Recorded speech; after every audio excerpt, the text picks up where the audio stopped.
Hello.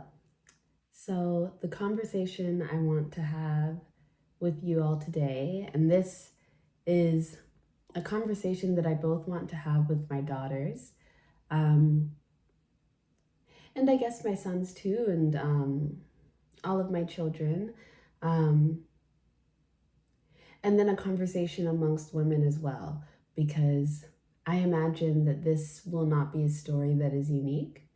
Um, And I think that if we are going to move towards a society that understands how to live with some form of equality or equity, whatever word you would prefer, we're going to need to be able to sort out the issues that occur amongst humans because some humans are violent and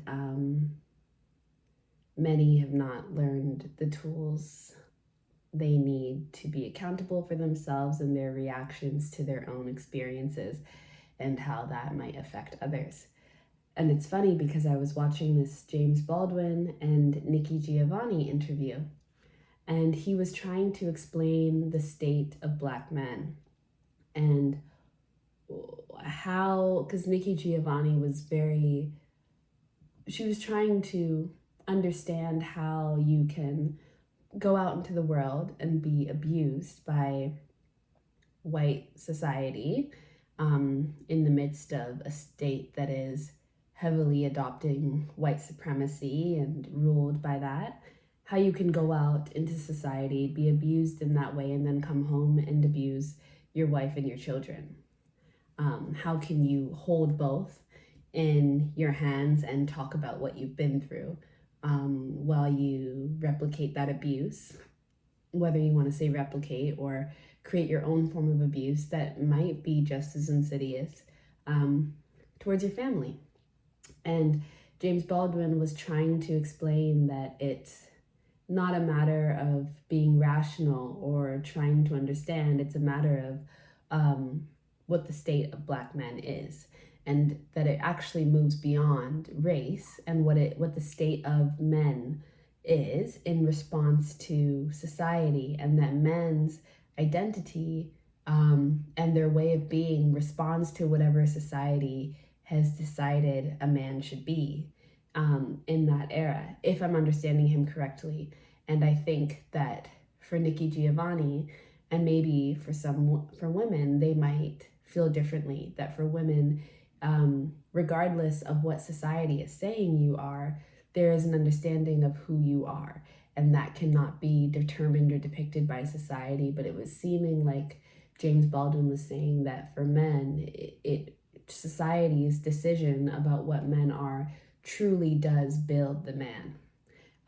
And so if a man is meant to be a provider and Black men are being put in a position where they cannot provide, and if a man is supposed to be self-respecting and a leader and respected by society, and Black men are being put in a position where none of that is being received, it tears you apart.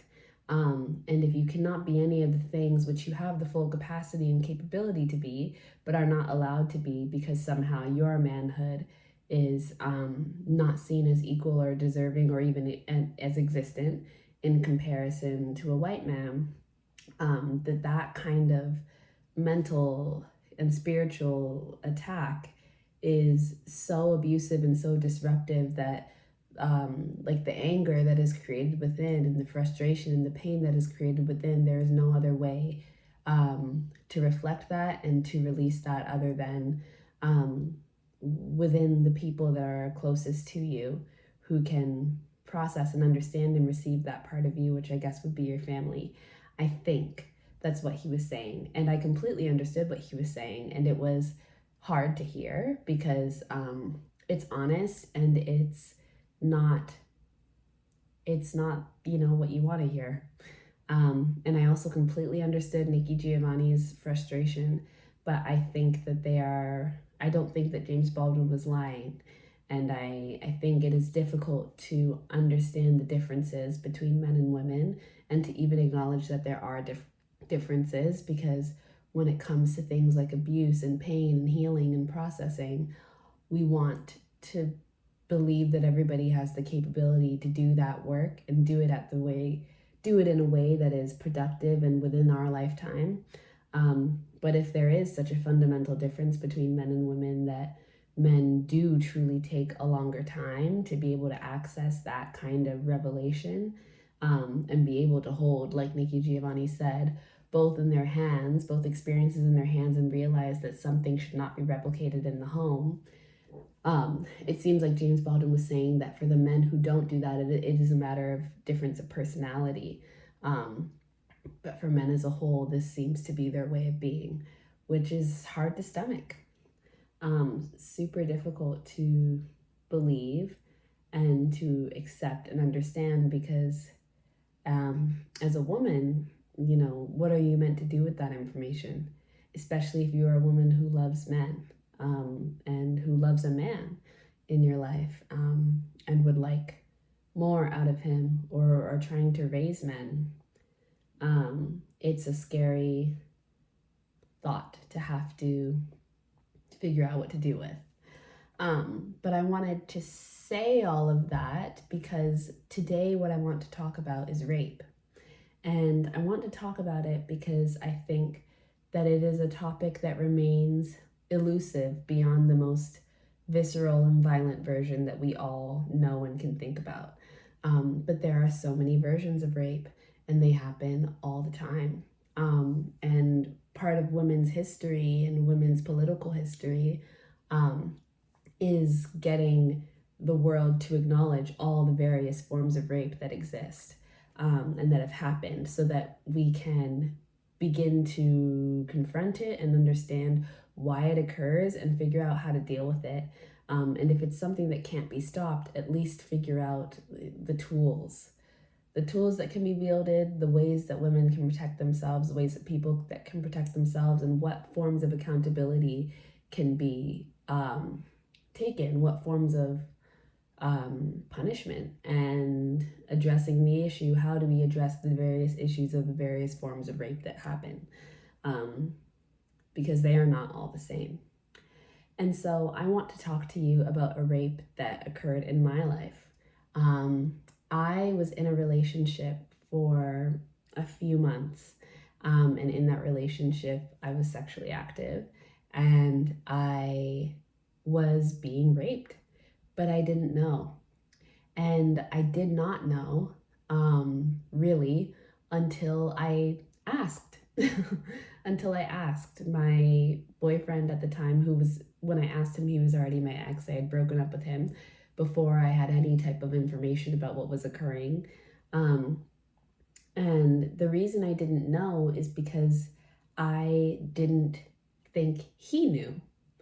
And what I did know was that I was in pain. What I did know is that I felt ignored. What I did know is that I was uncomfortable and disturbed.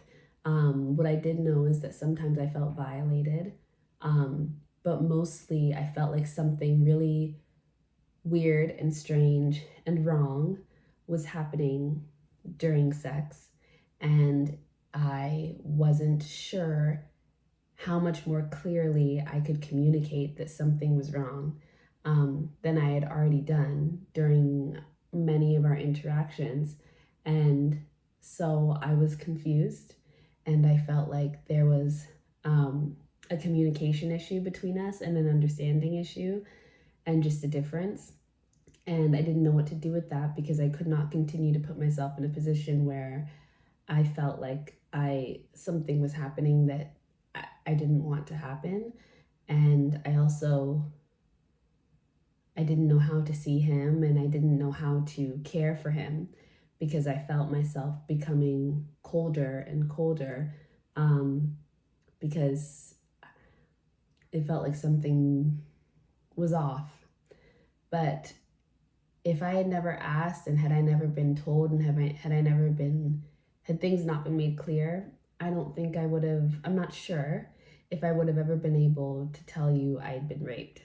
And I don't know if I would have ever considered myself a survivor, if I would have ever had that thought process go through my mind. I think I would have just considered it a really bad experience. And I think that's because I did not grow up with like nuanced conversations about rape occurring. Certainly not in the home, and I didn't see that on media, which I think is where a lot of us learn most of our sexual education. Um, and even though I grew up in a very feminist era, I still did not hear a really in-depth, nuanced conversation about all the different forms of rape that can occur and what sexual assault really looks like. We were beginning to talk more about consent, and I was beginning to understand the spectrum of consent and what that conversation looked like and what it really meant. But I still didn't fully grasp, what it really means what it really looks like to all the different ways it can look like to not give consent. Though logically, in every scenario that is brought up as a scenario where consent is not being given, it's so obvious.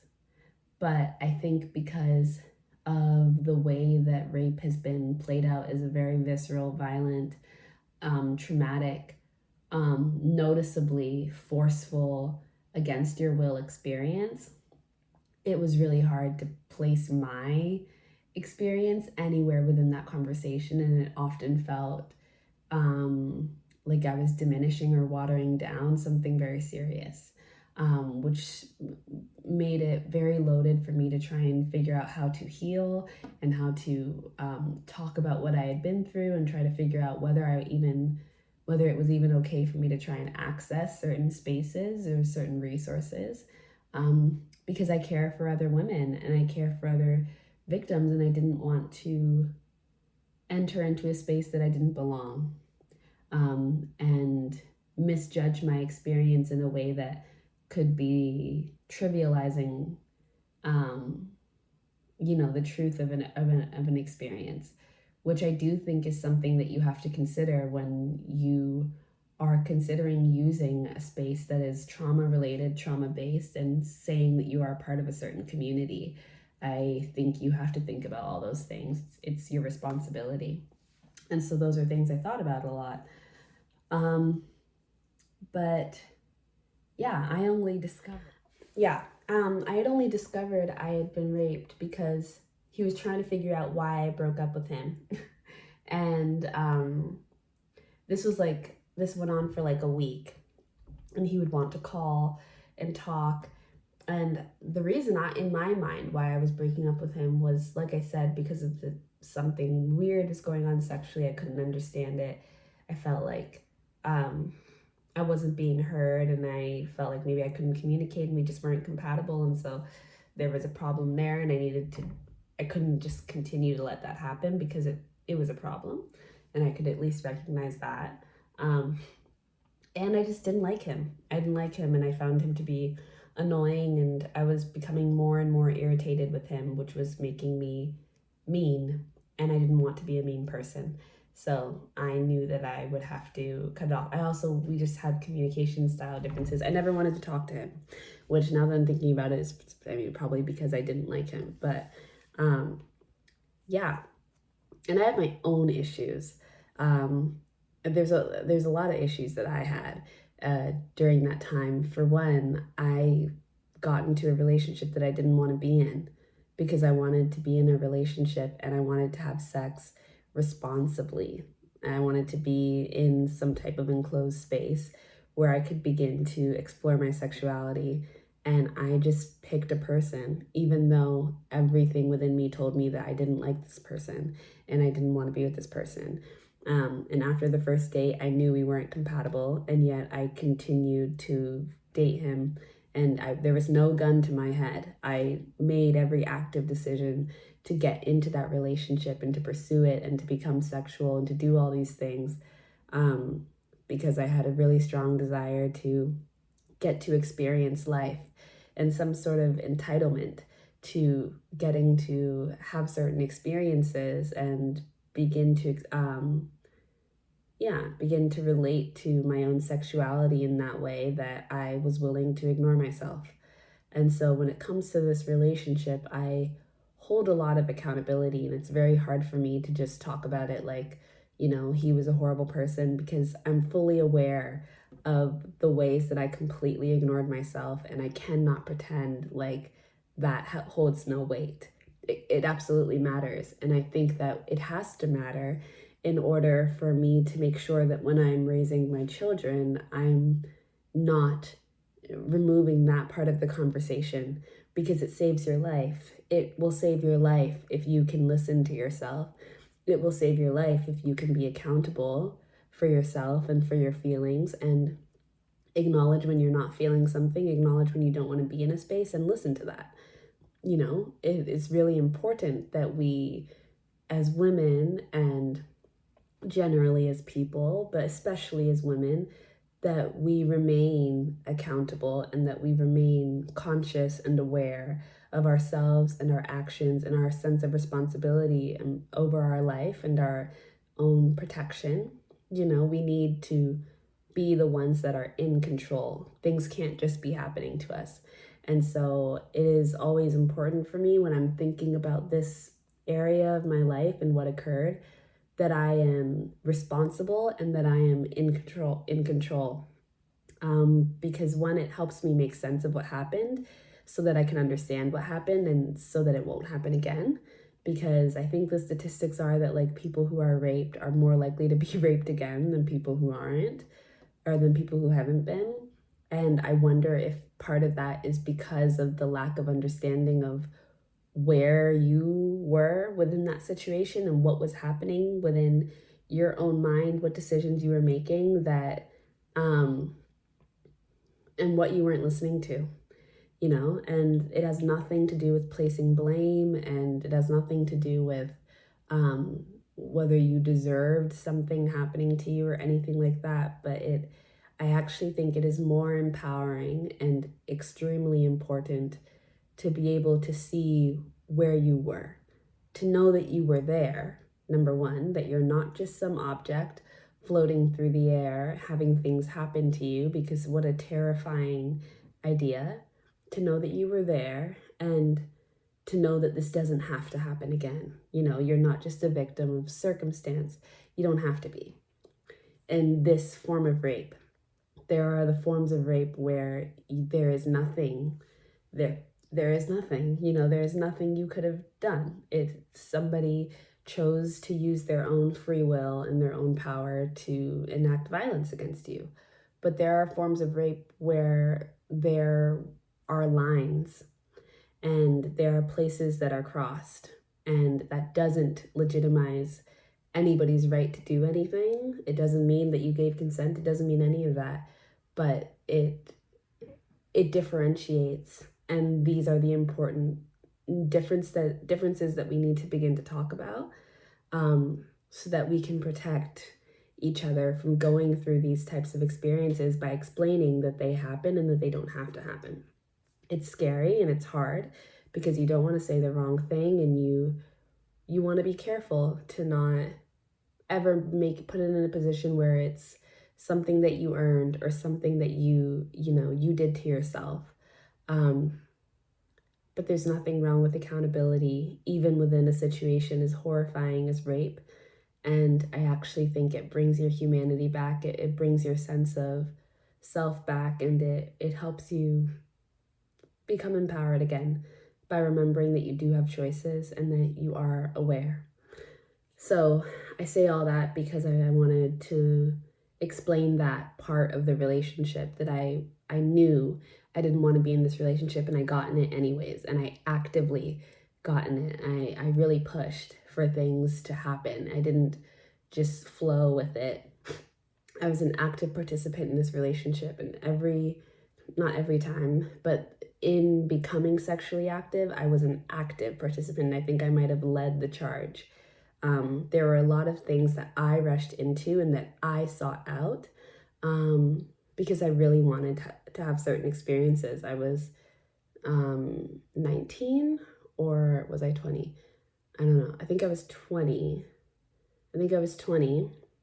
And in high school and middle school, I didn't have any type of romantic experiences. And before leading up to this relationship, I had had 3 romantic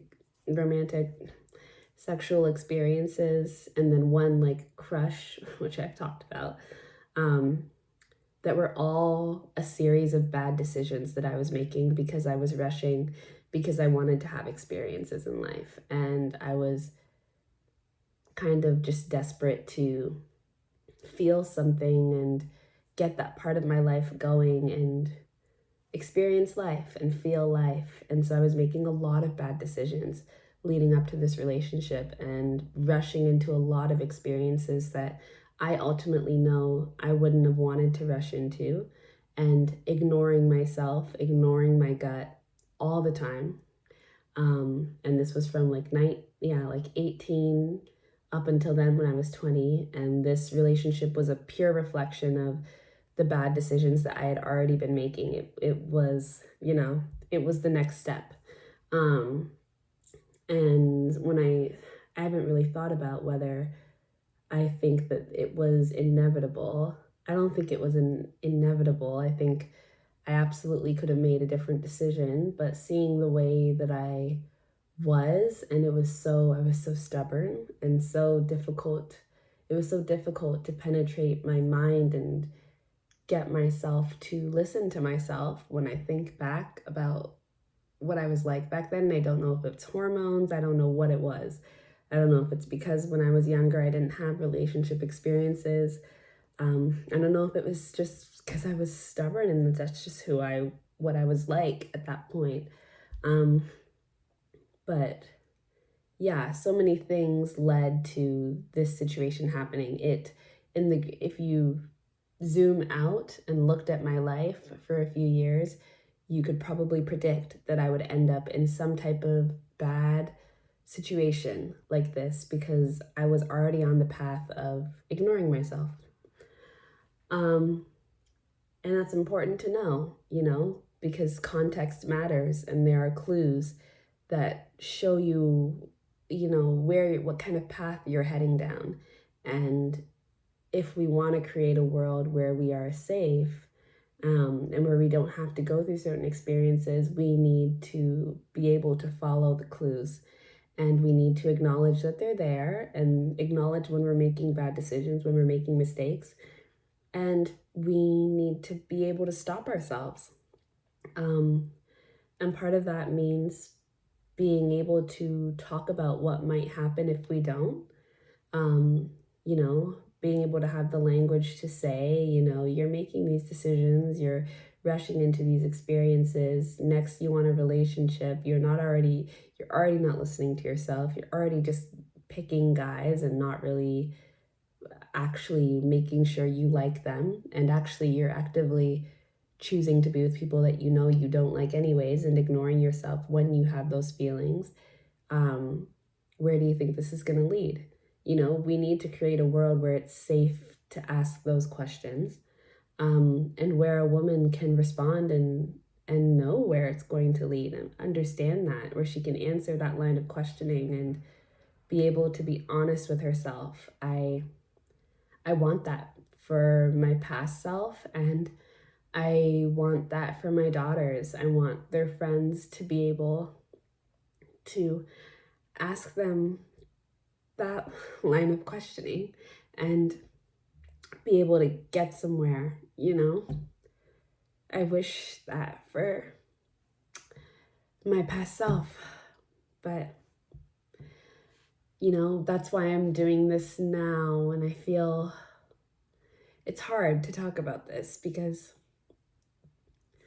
I can be clear about it and sensible about it in some ways, and then it's also just really painful because I love myself and I wish I could have, given myself a different future.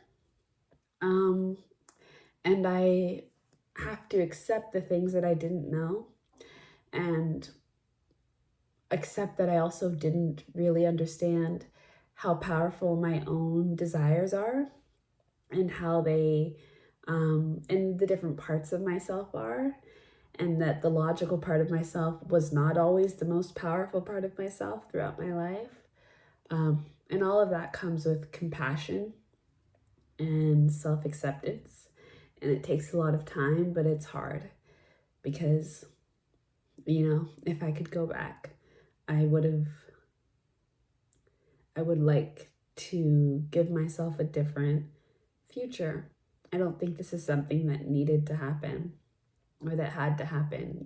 It could have been different and it was preventable.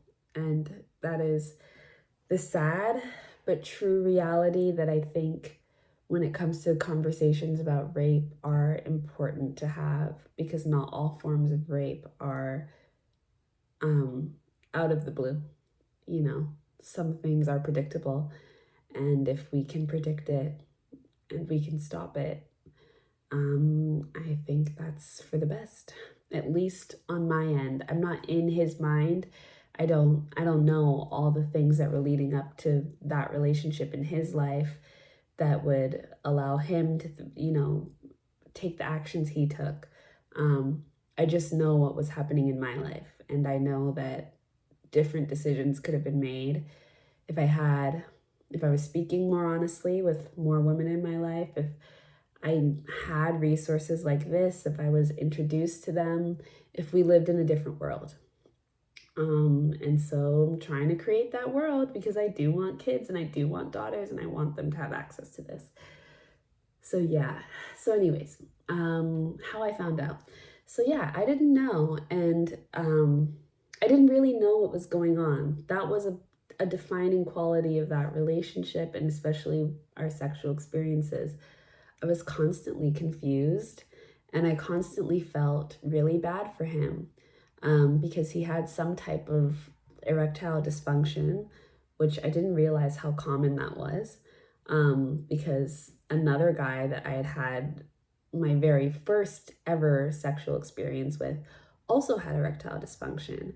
And a defining quality of both of those experiences were that the men did not want to receive anything.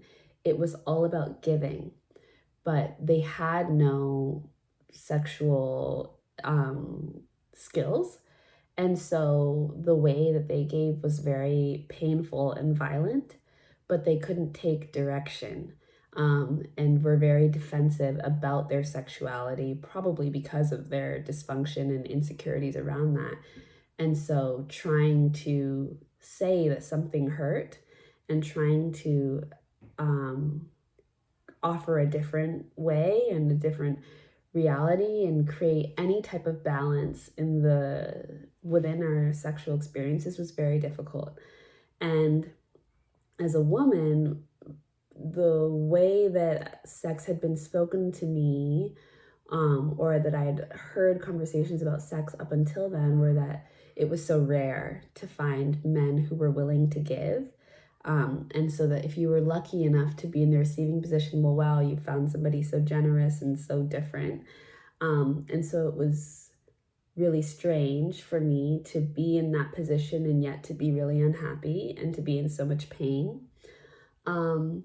And I also knew that, you weren't supposed to fake your orgasms, though many women did, and that you were supposed to be honest and, say, try and say what you need, advocate for yourself.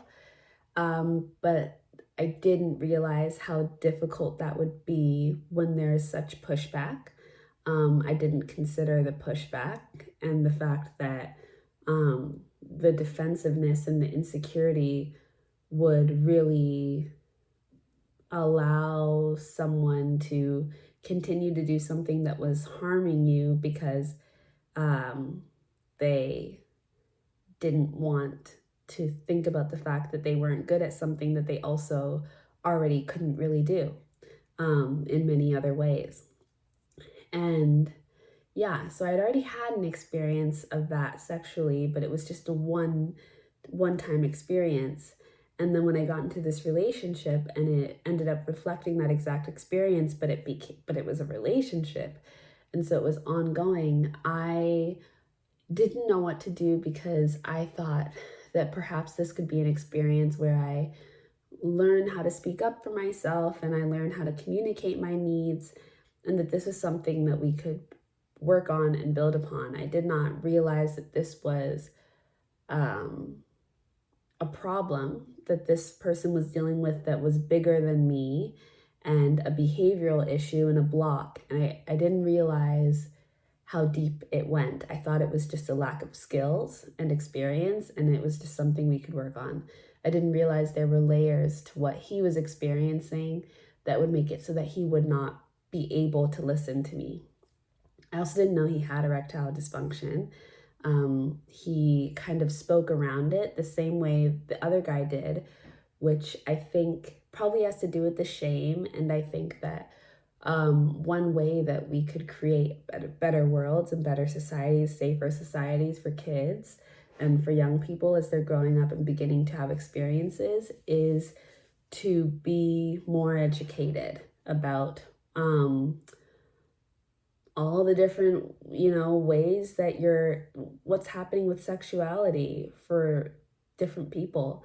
I didn't know that young people could have erectile dysfunction, to be honest. And I didn't really even know what it was. I just knew that it was some type of dysfunction. I had no idea what it was related to. I didn't know if there's anything I could do. I knew nothing really about it. I just knew the title. And neither of those guys ever said that they had it. It was just that they would say that they just couldn't do certain things, or that there was just it was communicated in a roundabout way. I had to figure it out for myself. And that was really confusing and strange. And I spent a lot of time within that relationship feeling both guilty for not wanting to only be receiving so often. And then I started to feel really disempowered sexually because I had virtually no autonomy and no mobility because my position was just on my back, receiving, and there was nothing else for me to do. I didn't get to experience any other way. And I was expected to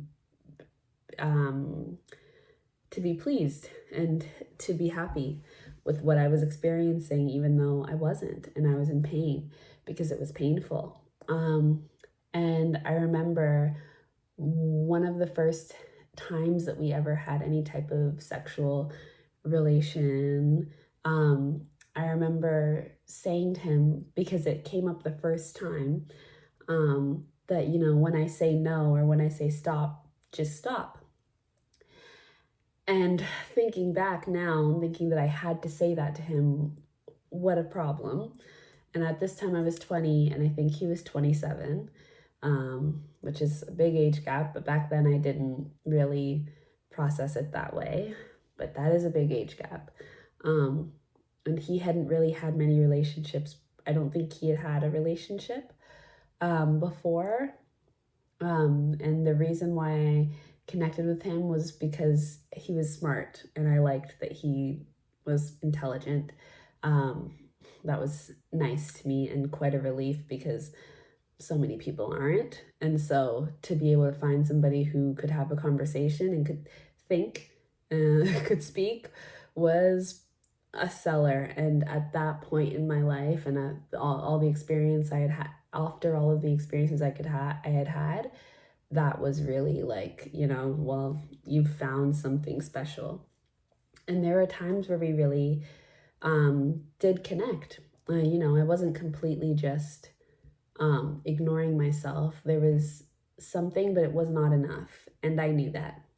But anyways, yeah, I remember the very first sexual experience we had, I had to tell him, when I tell you to stop, just stop. If I say no, listen to me. I had to tell him to listen to me because I don't remember exactly what happened, but I had probably said stop or no, or I had made some type of obvious gesture that he needed to stop, probably because I was in pain, and he didn't. And I remember in that moment, I didn't feel like I was being raped. I didn't start to panic or anything like that, but I was confused And I wondered why he had done that, why he hadn't listened to me. And I was confused. And I thought that maybe he was confused because it was never in a reality in my mind where he was doing that on purpose. Because he also did not read as like a violent person. The more I would get to know him, the more I could see that that he could be annoying and rude and dismissive, and defensive, but it, he wasn't, in my mind, I didn't see him as dangerous. And so my mind just didn't go there. It went to confusion and thinking that there was a misunderstanding. And so after I said that to him the first time, he was like, yeah, okay, and I'm sorry. I don't know if he said I'm sorry, but he like understood, acknowledged it. And I was like, okay, cool. And I moved on. It didn't pinpoint in my mind as something traumatic. I don't remember whether I thought about it very deeply afterwards, but I don't think I did. I don't remember, to be honest. But what I do remember is that the pain never stopped. And I remember having a conversation with him about pleasure and like expressing pleasure. And I remember him saying that he didn't like it when I would tell him that something didn't feel good and that he preferred that I just be quiet. Because if I was quiet, then he would be able to tell, I guess, that he wasn't doing something right. And so he would do something differently. But he didn't like me actually communicating that something didn't feel good because it wasn't great for his confidence. um, and I don't remember my exact reaction to hearing that. I think I was probably taken aback, and confused. Because what that sounds like is I would like you to shut up, to either be moaning or to shut up. And so, yeah. And I think, I don't know, during that time, I was in such a complicated space because I was both simultaneous. While in that relationship, I was writing an article for my school newspaper about, because I was discovering that women have multiple different orgasm styles, which I didn't know at the time. No one had ever told me that. I didn't know that at the time. I thought that it was just the big peaking orgasm that you see and you hear about. And everybody's just like, when so I never knew what was going on. I had thought that I had never had one before. And I think at that point, maybe I hadn't. But I was experimenting a lot on my own and getting to know my own body. So I had experienced pleasure at my own hands. And I was having those thoughts to myself, and I was having quite an empowered experience on my own. So it was quite a mind confusing experience to be in such a bad relationship and such a bad sexual experience with somebody else while having like a great being on my own journey individually and be writing this article and be really excited about sharing this information. And I remember sharing the article with him once it came out, and I and I remember that I actually think I was doing it defiantly. I think that at that point I was becoming upset, and I couldn't explain exactly why I was upset. I don't think I had the words for it yet, but I was mad, and so I was doing a lot of things defiantly. I think just because I needed to communicate that there was something I was aware of, but I didn't even really know what I was aware of. So I remember sending him that article because I think in the article I had already said, I was saying something like I had never had an orgasm. I think I was sending that to kind of be like, you certainly haven't given me anything, which is so funny because I wonder, what was going on in my mind, how I could do both, how I could continue the relationship and also be seething. But I think it was a complicated time, and I don't completely understand that version of myself because I'm not her anymore. So it's hard to go back and try to accurately remember, and I don't want to say something that's not true and misrepresent that version of myself, because she is her own woman with her own experiences, and I don't want to speak for her, which is funny because we're the same person, but we are quite different people now. And because I don't remember everything accurately, I feel cautious to speak about what my mindset was at that time because I don't really remember. But I remember that that was something that I was doing defiantly, but it wasn't something I would have acknowledged out loud, certainly not to and not even to myself. I wasn't, I spoke to myself often, but not about that. I wouldn't be acknowledging that I was doing that defiantly because there was something wrong. Maybe because I was annoyed with him. I found him irritating. I found him annoying. But not because I thought he was hurting me, which are very different things. So yeah, and another moment that sticks out in my mind was one time where I actually, there are two moments. This is so graphic, but I just like whatever. So there was one moment that sticks out in my mind, which was a moment where I actually really wanted to have some type of sexual experience. And so I remember because usually it was him that brought it on after me beginning to open up that part of our relationship. It was usually him that, what's it called? Not instigated, like opened the space. I don't know what the word would be. But this time it was me that was more actively trying to do something or create something. I don't remember what was going on. I think I just wanted to. And I remember that he like was repulsed by it. He was like repulsed by it.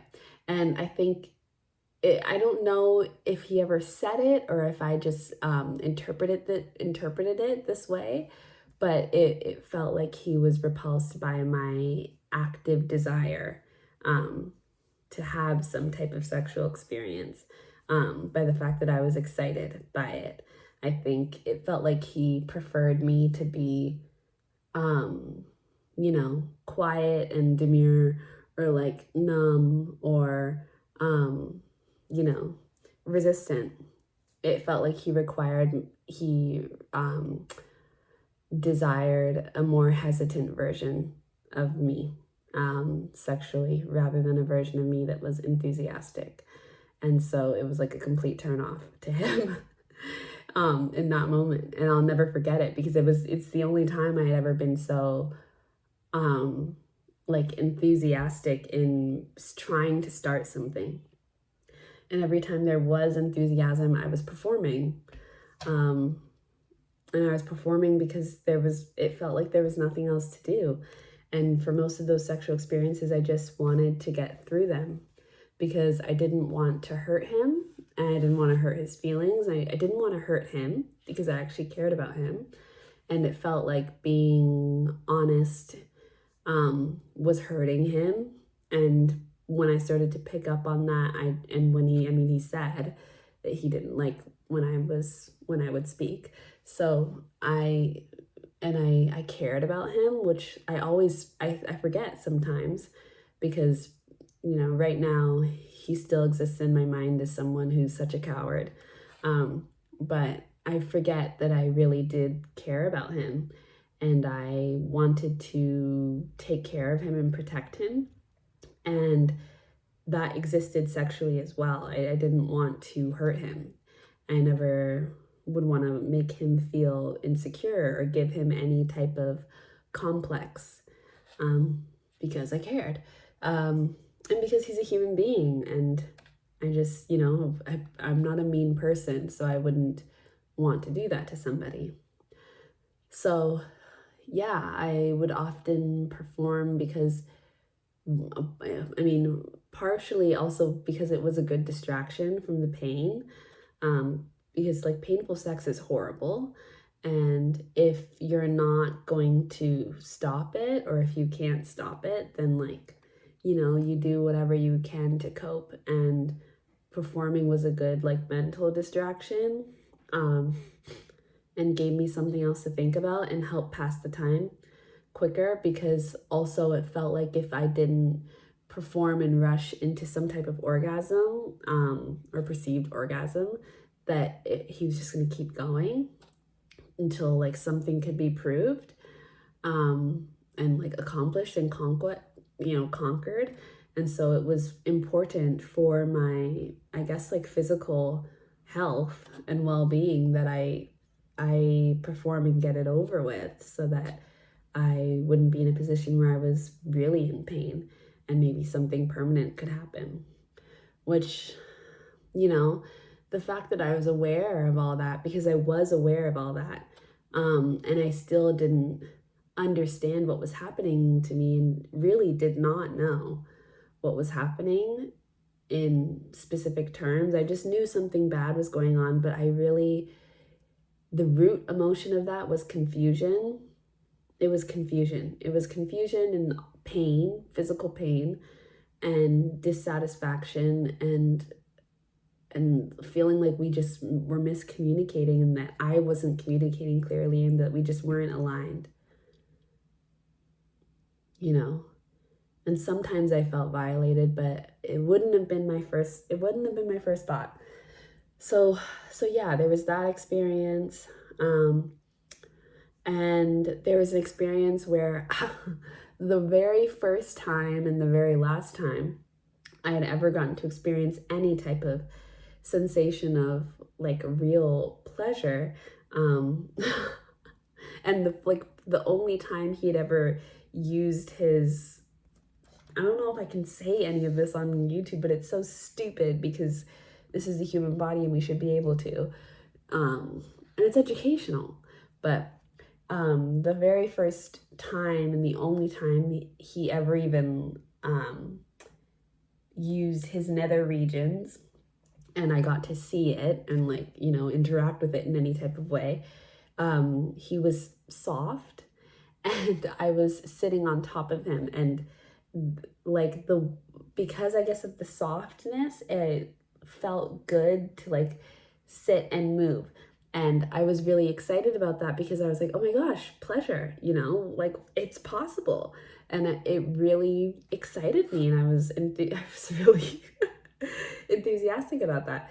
And I guess he was very upset about that, because it was, I guess, humiliating because he wasn't hard. And so, that was not the type of sexual experience he wanted to have. And so he told me that, and I obviously had to respect it, because I'm not a rapist. But it's interesting that he could, advocate for himself so strongly, and actually advocate for himself quite strongly throughout the entire relationship by having such a strong barrier without communicating in specific terms, but communicating that this was off the table, and expect that to be respected, and in the same breath completely violate me knowingly. It's so, I wonder about his mindset and how he could do that. But anyway, so yeah, that experience was really sad for me, because I felt like I had lost my chance at anything. And he also didn't like I wanted to experiment and try a different position in terms of receiving, because I was just on my back all the time, and I felt like an immobile object. It was horrible. That was in pain. So I didn't even get to be an object that felt nothing. I was an object that was in pain. I would have preferred to feel nothing. But yeah, so I wanted to try a different position where I would sit on his face, and he didn't like that. And I don't know if it was because of I guess the power position I would be in, that because I would be leading. I don't know what he didn't like, but he didn't like it. It was uncomfortable, whatever. And so obviously I had to respect that, because that's a boundary, and you listen when somebody says they don't like something. Yeah, because there's no other option. So I dealt with it. So I had two chances of, kind of trying to find some type of autonomy within this experience or control within this experience, and those were shut down. And I listened when they were shut down because, like I said, I don't know what else you would do. Um, so yeah, and I think by January, this all began in October, and by January, during this time, like there was a house fire, there was a fire in my like apartment complex, so we had to move, and I was the only place that had a place where we could meet, and there were times where I was sneaking him. It was such a chaotic time, bad chaotic time, and so many bad decisions I was making all the time. But yeah, by January after Christmas break, I was pretty cold. I was cold and I was lifeless, and I felt nothing for him. And it's so funny. One aspect of the relationship that I'll never forget, that was really like a moment where I was like, I can't stand you, which was the feeling that was developing. There wasn't a fear of him that was developing. There was a true grating irritation and like, I can't stand you, like I hate you, that kind of feeling that was developing, which I was so like, I didn't know what to do with. And it was becoming so clear to me that I needed to break up with him because I could not stand him. But it wouldn't have been for any of the reasons that we're discussing now. Well, it would have been for the sexual problems, but not for the way that we're discussing it now. But I remember Bridgerton was just coming out for the very first time, and I wanted to watch it because I was so excited, and I love Shonda Rhimes, and I wanted to watch it because I'm the type of person that would like a show like Bridgerton. And I remember I put it on, and his reaction was, he was just so annoying. He was one of those people that was just like, oh, well, black people wouldn't have even been in this position during this time, and blah, blah, blah, blah, blah. And I just remember I remember him being so grating in my mind during that time, being so irritated with him. I could have choked him. He was so irritating to me, and I'll never forget that because it was such a clear sign that I really didn't like him anymore. And yeah, so anyways, we ended up breaking up on his birthday. It was his birthday and I did not mean to do it, but I knew that I was going to break up with him the next day because I couldn't do it anymore. I didn't mean for it to fall around his birthday and Valentine's Day, but it just did. So we had his birthday celebration, and I got him like painting stuff. We painted and watched a movie, but he was completely ungrateful the entire time. He was becoming extremely annoying. And I don't know if he was doing that on purpose or if his real self was just being revealed, but like, he was becoming extremely annoying. And I was just, that whole day, I mean, it was really hard. I couldn't fake the funk, and I really didn't like him anymore. So while I cared for him and wanted to do things for him, it was really hard it was really hard. And I was not myself. I was very cold. And so he noticed, and I think he ended up asking me, like, is something going on? And I was like, and I don't remember how long it took me to say that I want to break up, but I got there. And I was not expecting to have to do this in person, so it was quite like the help. But yeah, I told him, I just don't think that this is working, and I think we should break up. And it completely took him by surprise.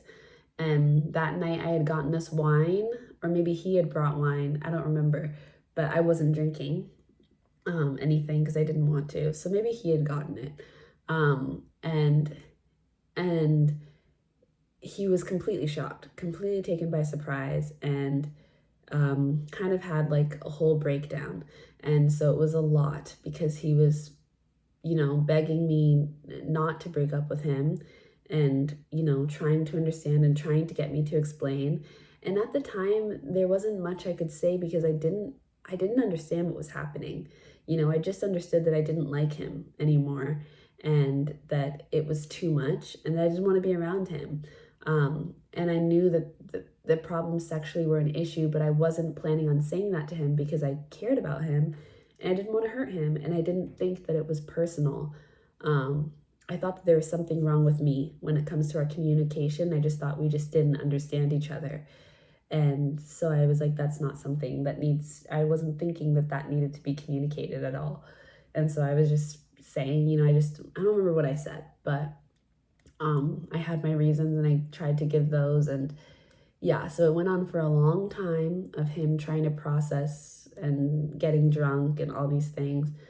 And then eventually I was able to get him to leave, and it was such a mess trying to get him out the door, out of like the apartment complex, and it was happening in front of the staff. I can't even imagine what they were thinking.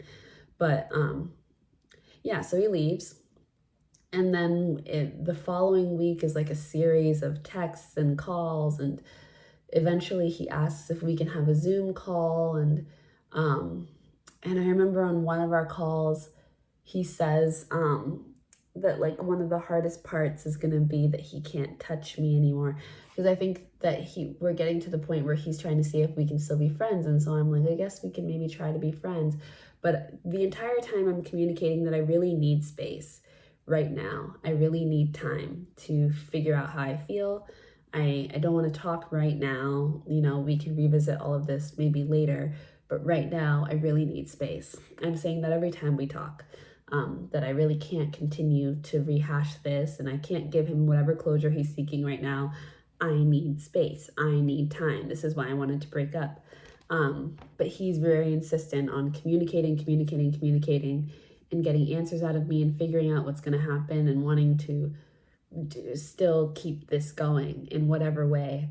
And I remember, one time him saying that, it was going to be hard for him to be friends with me because he wouldn't be able to touch me anymore and have that aspect of our relationship. And I remember that disturbing me, but not feeling like I don't know what I was supposed to do with that. And I don't think I thought I could do anything or say anything about that. And then, eventually we had a Zoom call, and I think it was just another one of his closure conversations he wanted to have.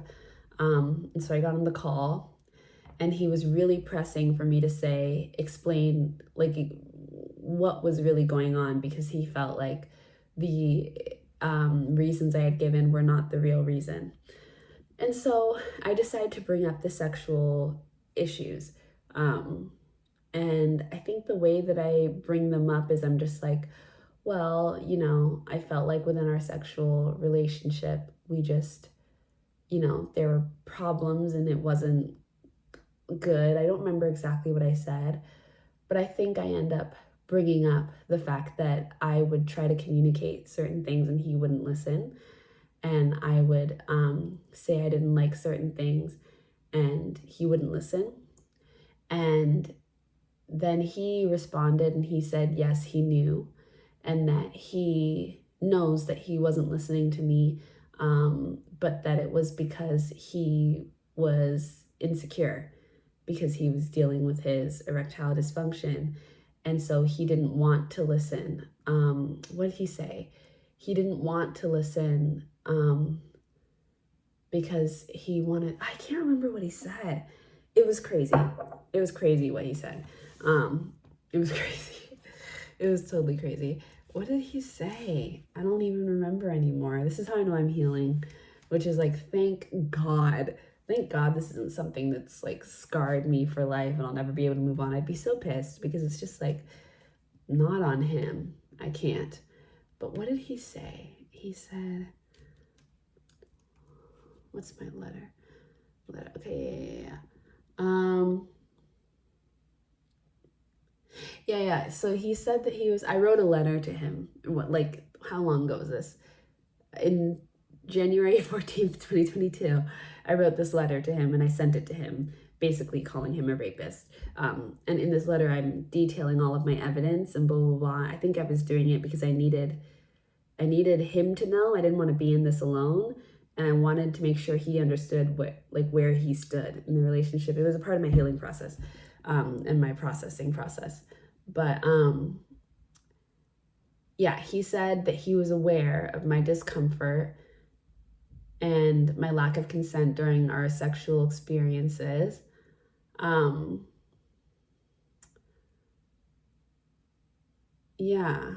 And I spoke to him. Yeah, I told him about all of my evidence in our relationship. I told him about like when I would close my legs, or I would move his hands away and put my clothes on and move away from him, or the times I would say no, and the fact that he wouldn't listen. And that I was confused about all of that because I didn't understand what he was doing. I didn't understand what he was doing. And I thought that I was confused. But yeah, during our final call, he admitted that he was aware the entire time of how I was feeling, and he was aware of his own actions. And he acknowledged all the times that I said no out loud, or in different words, and that he was aware that those experiences were non-consensual, and that he made the decision to ignore me because of his own insecurities. I really wrote everything out. Thank God though, because I don't remember anymore. So thank God I have all of this. But anyways, yeah. So he knew, basically. That's what he admitted to me during that conversation, that he knew. And it was, once that happened, it was like, you know, it was such a visceral reaction for me. I was so like, what do you mean? Because he was saying it as if he didn't understand the gravity of what he was, like everything has changed now. And there was this energy of like that not being, like that not happening. The dynamics of everything was changing now, with this understanding that he was aware and conscious, because it changes everything. And he was speaking about it so casually that I was so jarred and confused, and it really threw me for a loop. And I got off the phone, I think, pretty quickly after that, because what do you do with that? And now I was having to process the reality. And I just remember that night being really, really hard, because I was watching Lemonade Mouth at the time. And I was just calling my sisters, not calling, sending voice notes to my sisters, and basically explaining what had just happened on the phone, and being like, I think I was raped. Like, I think I was raped in this relationship. I didn't realize, but I think I was being raped. And I was not saying anything with any firmness. I was just saying, like, I feel like, I think, it seems like, that's what it sounds like, that's what it feels like. And my sisters eventually got to the point where they were like, yeah, that is what it seems like. And I did the same thing with my best friend. I was trying to explain to her what happened on our call. And, I kept questioning what was happening. But I was just trying to make sense of it in basically everything I was trying to explain. And yeah, and she was like, yeah, that's what it sounds like. And at that time I had a therapist. I don't remember why, but like, thank God, because I was able to speak to her, I think, like the next day. And I was like, this happened and blah, blah, blah. And we didn't really get the time to unpack it, because I don't think I like therapy. And I didn't ever really continue with therapy much afterwards, but she was really kind. I don't know. I guess I prefer to do work on my own. But yeah, so I had gotten to talk to a few people about it, and everybody confirmed it, which I needed. I really needed confirmation, because I didn't know, and I was really confused, and I was really shocked. And I think that night I sent him a text being like, we can't talk anymore, because what you've revealed to me is really jarring and confusing and strange, and I don't know what to do with it, but it's a lot, and I can't, communicate with you anymore. And I think I might have blocked him. So that was the last time we ever had any type of interaction. And then sending that letter to him was the next time I ever, had opened any type of conversation loop between us. And he never responded to the letter. But yeah. It was so strange. And the aftermath of all of that was really hard. I was in a lot of pain, and I was really depressed and really sad and very confused and very alone, feeling very alone because I felt like I couldn't access any of the sexual harm resources because I did not feel like I belonged. And then also, I did try to access, but they, like, all of the groups were either closed or, they just weren't open, they were filled. It was just really hard to find support. Very, very difficult to seek out support. And so I was just having to deal with it on my own. And there was such interesting timing because at the time I had started reading Chanel Miller's, book, what's it called? Know My Name. Her memoir, Know My Name, which is an amazing memoir. It's so amazing. And it was such great timing to be reading that while I was going through this. And I don't think it was on purpose because I was working with the Consent Comes First office, running this program with my best friend, and we were going to be hosting this conversation between her and Eternity Martis, whose book I had already been reading, called They Said This Would Be Fun. I think that's what it's called. Let me just make sure. And me and my friend were gonna do their introduction. So I think that's why I was reading it. But both of those books talk about sexual violence, and it was such interesting timing in my life. Everything seemed to line up in a way where the universe tried to bring me support, even if I, couldn't find it with resources, mental health resources. That it was interesting, the timing of everything. But yeah, it was really hard. I painted a lot. I ordered 2 full pizza pies from expensive pizza places because I was like, I deserve it. I became really distant with my friends. I was living with friends at the time. It was just really hard. It was really hard. And not long after that, this spiritual awakening began. And that really threw me for a loop. And that made it really hard. And then that summer, so maybe 6 months later, I broke up with all my friends. It was a lot of endings and tower moments and grief and a lot of realizations, a lot of really hard truths happening all around the same time, but they all made total sense based off of, what had been happening in my life. Everything, how everything happened made complete sense, though it made me sad. But I wanted to share all this because, sometimes I feel like the environment around rape and what happens in a person's life before something like this happens, it's always so hidden and mysterious because usually the ways that we see rape and talk about rape are the ways where it's out of nowhere. There's no signs. And so when it's this kind of experience, which is really complicated, and I'm constantly questioning whether I really was raped all the time, even though I know I was. It's, I feel like I feel like a duty, and I want to reveal the nuances of what was happening, because I think it's important. I think it helps make the conversation less complicated and less shameful and more empowering. And it's work that I think needs to be done because I just think my story isn't a unique story. And I don't know if every woman would call that kind of experience rape. I don't know. But I know that it wasn't. I know what it is for me. And I think that that's what's important. And I want to share it so that I can make sure that I've at least done my part to contribute something helpful to doing this kind of work, to change the world, because, we've got to. So yeah, I don't know what else to say. I think that's the gist of it all.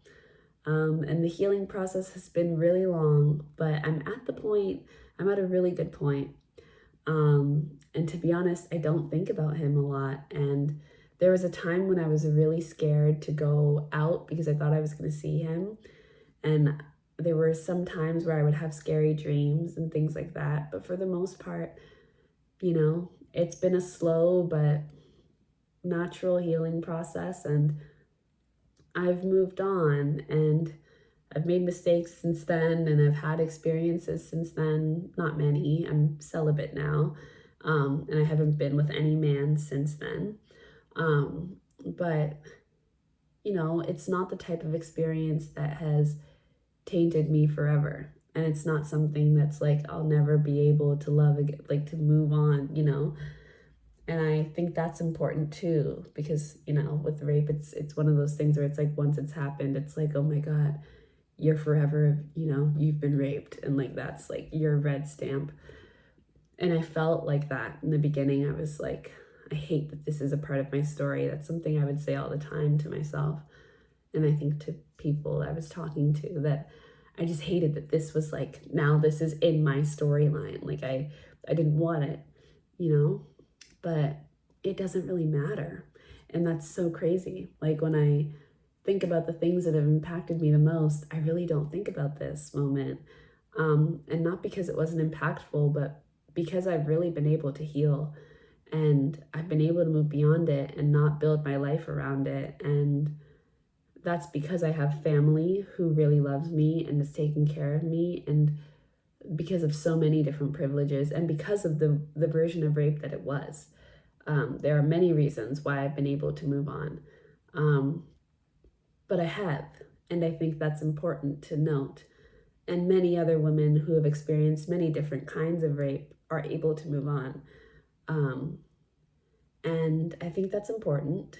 And, to say that this doesn't define me, I think that's really important. And to know that it's really true, because I constantly forget his name. I constantly forget details. I don't remember everything. I had to go back to the letter to even remember what he said that revealed this entire, because I've really moved on. And, it kind of feels like whenever people say that, they're lying to themselves, and you just think, how can you move on from something like that? But you can. And that's the craziest thing about life. And it's the craziest thing that this isn't the most important or meaningful thing that will ever happen to you. And, that it might be something that you literally forget about. And I could see that happening for me, which is so funny and also so messed up, but actually just so funny. And I'm kind of glad that that's my life story, that I can literally imagine in 30 years that I will forget that this happened. And period, because I don't really want it to, stick around. So yeah, I wanted to share this, to give information, to add to the resources of information, and to, create a little space of some type of humor and some type of context for anyone who has gone through something similar, and just for education. I don't really want any other woman to be able to relate to this story. I don't want women to be raped, but it's important information to have, and I think it's a story that is, it's replicable. So I want to make sure that we don't replicate. You don't make my mistakes. You're aware of how you feel, and you listen to those feelings. And yeah, and I also just want to, share a story as somebody who's moved on, is moving on. And of course, there will always be things that draw me back, and it's a thing, but I've got to say, it doesn't happen very often. And I don't think about it in my day-to-day, and I don't fear men, and all of that. And like I said, that's because of many reasons, including the way I was raped. But it's important information to have for anyone who needs it. So yeah, that's it. I'm glad I got to have this conversation. It's a long conversation, but there's a lot of information, and yeah. So thanks for listening, and let me know. I don't know what you would let me know, but if you have anything to say, let me know. Okay, bye.